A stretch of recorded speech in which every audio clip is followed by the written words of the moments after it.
Now on Sunrise, the Supreme Court steps in over federal food assistance, what its emergency ruling means for the 42 million people who rely on SNAP. Plus, one federal judge's final move to block the National Guard from deploying to Portland. Your news starts now.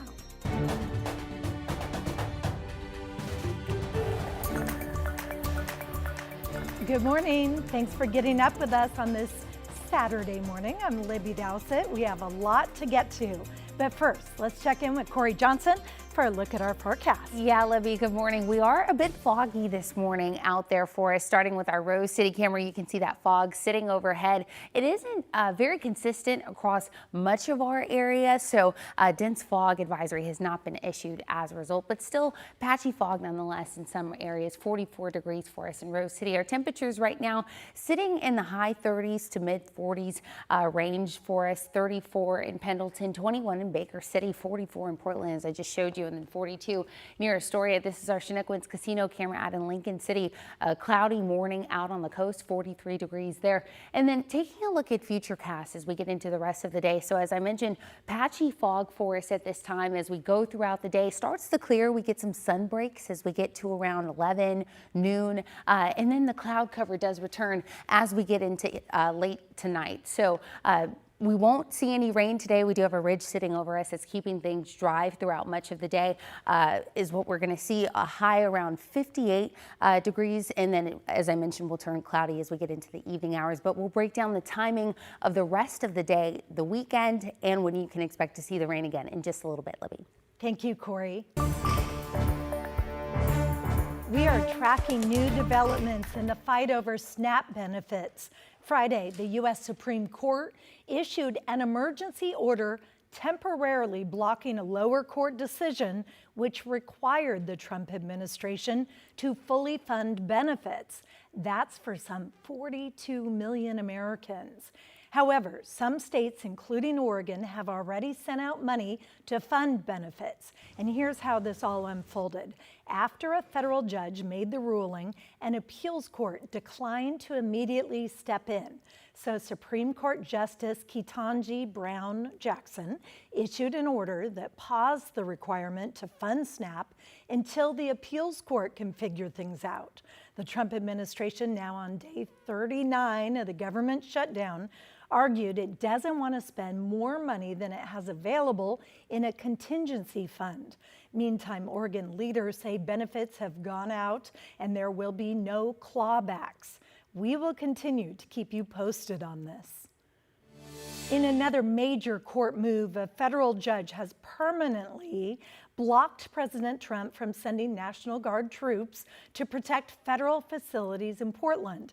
That is, unless conditions on the ground were to change significantly. Many legal experts believe the Trump administration will likely appeal to a higher court. Catherine Cook has our story. A major legal victory for Oregon against the Trump administration. On Friday, following last week's three-day trial, U.S. District Court Judge Karen Immergut issued a permanent injunction barring any National Guard troops from deploying to Portland.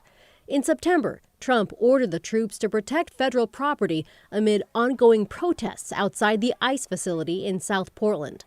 In her order, Judge Immergut wrote, "The evidence demonstrates that these deployments, which were objected to by Oregon's governor and not requested by the federal officials in charge of protection of the ICE building, exceeded the president's authority." She also noted, even giving great deference to the president's determination, the president did not have a lawful basis to federalize the National Guard. A huge win for Oregonians and a check on the president's power. Oregon Attorney General Dan Rayfield said from the beginning, this case has been about making sure facts, not political whims, guide how the law is applied. No president is above the law. All of us in every city across this country must follow the law. And there's a reason why we have laws in place, and there's a reason why we don't normalize the use of military in our cities. As for what's next, Willamette University law professor Laura Appelman says it's pretty clear. The government, I'm sure, is going to appeal. My question is, will they appeal this to the Ninth Circuit, or will they try to get this case in Portland combined with the Seventh Circuit case to have it heard on the emergency docket by the Supreme Court. In her order, the judge made it clear the ruling does not stop the president from ever deploying the National Guard, but in this case, it wasn't lawful.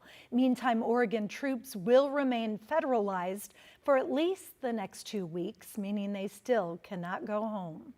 If you have plans to fly this weekend, double check your reservation. Airlines have canceled several flights out of PDX after the FAA ordered them to slash their schedules. Portland is one of 40 airports that had to cut 4% of flights on Friday. That's set to ramp up to 10% by the end of next week. Transportation Secretary Sean Duffy says cuts may go as high as 20% if the government shutdown lingers on. At PDX, that could mean about 80 flights. Duffy says the order is meant to keep people safe since air traffic controllers are working without pay and facing ongoing staffing shortages. We talked to a former air traffic controller at PDX who worked through the last government shutdown, which lasted 35 days. It is very real, the struggles that the controllers have to go through as they focus on their work. It's fun work, but it's challenging. It requires ultimate focus. And we don't need the distraction of the not getting paid. How are we going to manage and juggle this and that? And PDX has been relatively calm, all things considered. Therapy llamas made an appearance Friday to help ease the stress for everyone. Turning to our homeless crisis, we are hearing from Portland city leaders as enforcement of the city's camping ban resumed this past weekend. City data shows there were 40 arrests, mostly for existing warrants.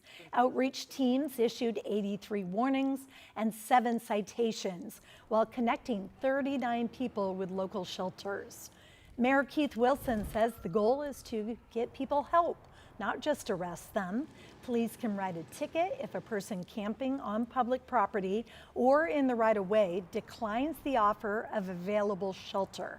Rob Lane from Portland Solutions says enforcement can resume as the city expands shelter space. It's not going to be the solution to all homelessness, but what it is it's a life-saving intervention to keep people from dying. In a statement, the mayor says he's proud of the work done so far by outreach workers and officers. Currently, the city is offering 880 overnight beds, and Lane says last week they averaged 76% occupancy. In the Mount Hood National Forest, the Clackamas County Sheriff's Office has suspended the search for a hunter missing for more than a week. 51-year-old Devin Dobeck from Marion County set out on a hunting trip last Thursday, but never returned home. Over the last week, volunteers collectively searched for more than 4,000 hours near the Fish Creek trailhead where Dobeck's truck was found. The search effort included helicopters, drones with thermal cameras, canines, and cell phone tracking specialists. If new evidence or information comes to light, the search could resume.